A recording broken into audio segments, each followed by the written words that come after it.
things I wish I would have known before becoming a children's book author. Let's get into it.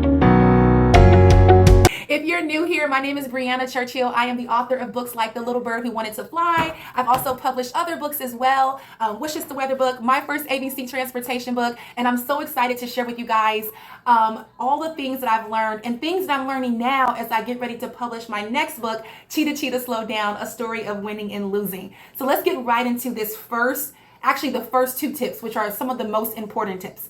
The first two tips is you must hire an official editor, especially even if you're going to do traditional publishing. You want to make sure that your manuscript is as best as it can be. So hiring an editor, someone with experience, so someone beyond your family, beyond your friends, beyond that person that you know that is just really good at editing things. You want to hire an editor who has professional experience. Tip number 2 is you want to hire an illustrator. So if you're not going the traditional route and you decide to hire someone, and maybe you found them on websites like Fiverr. I know I found my last 2 illustrators on Fiverr. You can find tons of freelance illustrators, but you want to make sure they know exactly what they're doing. I had a huge fiasco with this last launch, and I can talk about that another time. Well, with this current launch, I should say.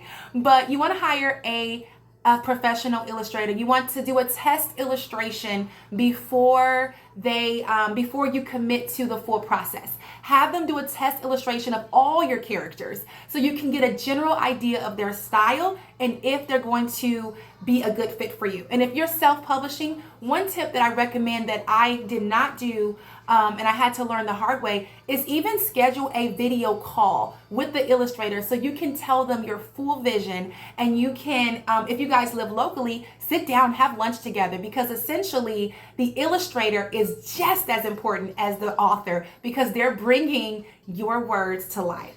So number 3, and that goes into my next tip, is quality over quantity. And now I'm talking about your timeline.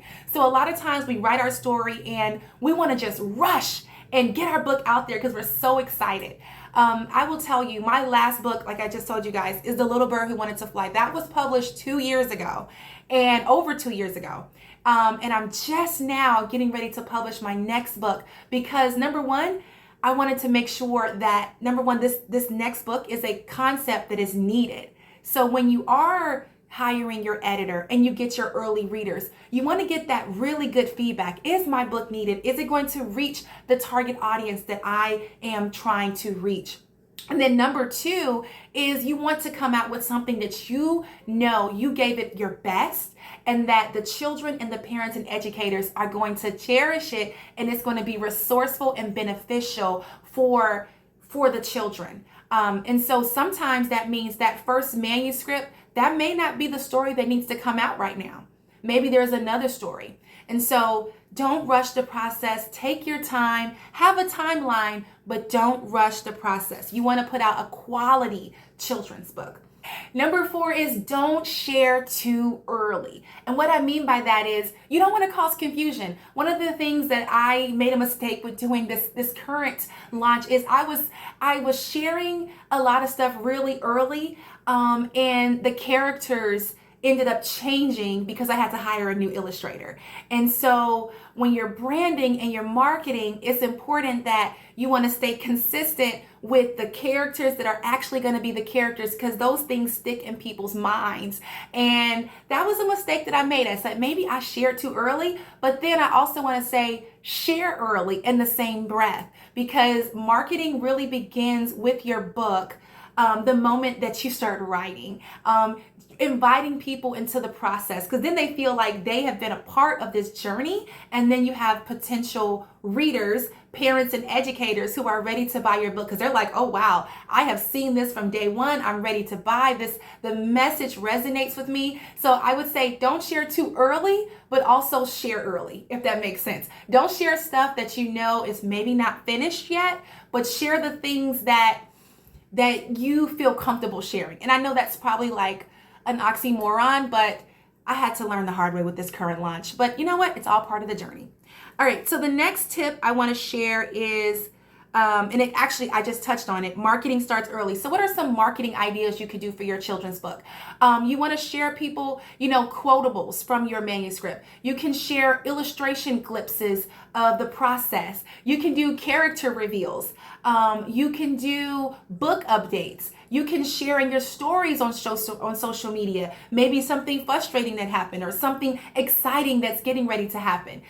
You can share where you are in the process, and you can use creative ways of doing that.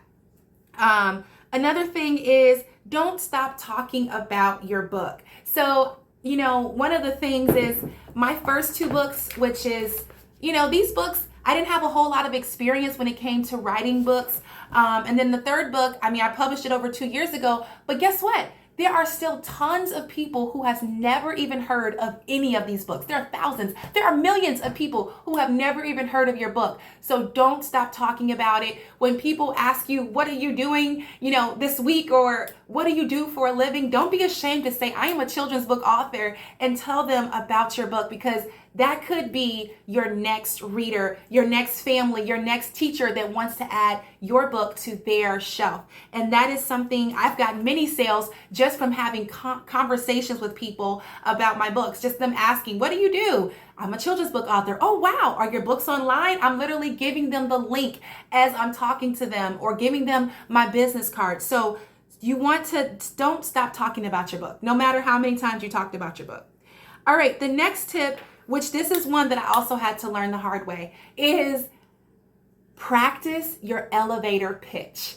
And what I mean by that is, once your book is out, and even before your book is out, you are now having to get your book known to the masses. So you're contacting the news, you're contacting radio station, you're contacting podcast hosts, you're contacting newspapers, you're contacting schools and churches, and you're contacting anybody that would be interested in children's books, and you're letting them know that your book is out. But you got to be able to say that one-liner of why people should air your book on television or the radio, promote your book, or why they should have your book on your page. You got to have it down to like one line. And that was something, honestly, that was kind of scary for me, because I'm like, oh my goodness. I remember one time I called the news station, and they were like, I said, I would have a pitch for a book. And they said, well, tell me. So I literally had seconds to think of why my book should be aired on that station. So don't have your elevator pitch ready to go. And next tip is, don't be afraid to charge to go to schools. Don't be afraid to charge to go to special events. Don't be afraid to have an author fee. Now that is something, I'm gonna be honest with you guys, because I am an educator and a mommy, I'm all about literacy. That is super hard for me. I am not the financial person. I don't want to charge people, but this is a business. You are an author and you are a professional, and it's your time. And so don't be afraid. Do your research. What are your prices? What are your suggested fees for you coming to a school, or for you coming to an event? Or if you're going to use it as marketing strategies. I know for me, a lot of events I do, I am there because it's not because they're paying me, it's because it's a marketing opportunity and to get my book reached to the masses. And then another tip is, you gotta learn SEO, search engine optimization. And it goes into my other tip, which is to hire someone. With Amazon and all these different search engines, those keywords are critical. We want our books to show up when people are typing it into the browser. And so with my last book, I hired someone with The Little Bird Who Wanted to Fly. And I definitely saw the difference between the sales I was getting with this book versus the sales I got with my first two. And so you definitely want to make sure that you hire someone to help you come up with those keywords, those categories, and help your launch be as successful as it can be. And then this is the last one, but the most important one of all, and that is to pray.